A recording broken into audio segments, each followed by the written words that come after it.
अभी खबर शामिल करेंगे। जज अरशद मलिक केस में वीडियोस की फॉरेंसिक रिपोर्ट की कॉपी 92 न्यूज ने हासिल कर ली है। जराये के मुताबिक रिपोर्ट नोटरी पब्लिक से तस्दीक शुदा है और फॉरेन एंड कॉमनवेल्थ से भी तस्दीक शुदा है। इस्लामाबाद हाई कोर्ट में रिपोर्ट पेश करने के लिए पाकिस्तान हाई कमीशन लंदन से तस्दीक कराना जरूरी थी। जज अरशद मलिक केस में वीडियोस की फॉरेंसिक रिपोर्ट की कॉपी 92 न्यूज ने हासिल कर ली है।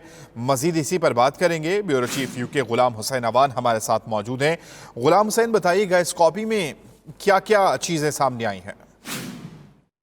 देखिए, इस कॉपी के अंदर जो है जो वीडियो थी, जो कि अरशद मलिक जो वीडियो स्टैंडर था, उसके अंदर जो वीडियो इस्तेमाल की गई थी उसको उस वक्त तक नहीं माना जा सकता जब तक कोई इंटरनेशनल फर्म जो है उसकी फॉरेंसिक की तस्दीक ना करे।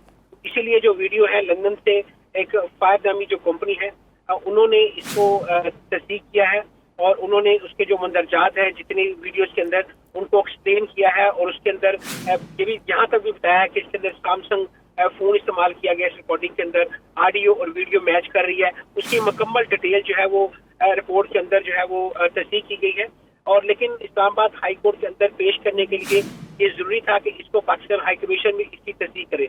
और उसके लिए जो आज हाई कमीशन तस्दीक के लिए जब ये रिपोर्ट को ले जाया गया तो हाई कमीशन का ये मौकफ था कि जब तक जो है वो प्रॉपर अपॉइंटमेंट लेकर ऑनलाइन बुक कराकर जो है वो नहीं आएंगे तो उस वक्त तक तस्दीक नहीं की जा सकती। तो इसलिए जो है जो मरकजी किरदार है नासिर भट्ट, वो तस्दीक इसकी ना करा सके। तो अभी तक ये रिपोर्ट जो है, ज़ाहिर है इसकी कॉपी तो हमने हासिल कर ली है, लेकिन ये रिपोर्ट जो तस्दीक शुदा है वो पाकिस्तान नहीं जा सकी। तो इसलिए अदालत के अंदर ये रिपोर्ट पेश नहीं हो सकती। लेकिन ये कहा जा रहा है कि रिपोर्ट की जो फॉरेंसिक है वो एक इंटरनेशनल फर्म ने की है, तो इसके जो सही फॉरेंसिक हो चुकी है लेकिन तस्दीक नहीं करवाई जा सकी। बहुत शुक्रिया आपका। Bureau chief UK Ghulam Hussain Awan, आप हमें अपडेट कर रहे थे।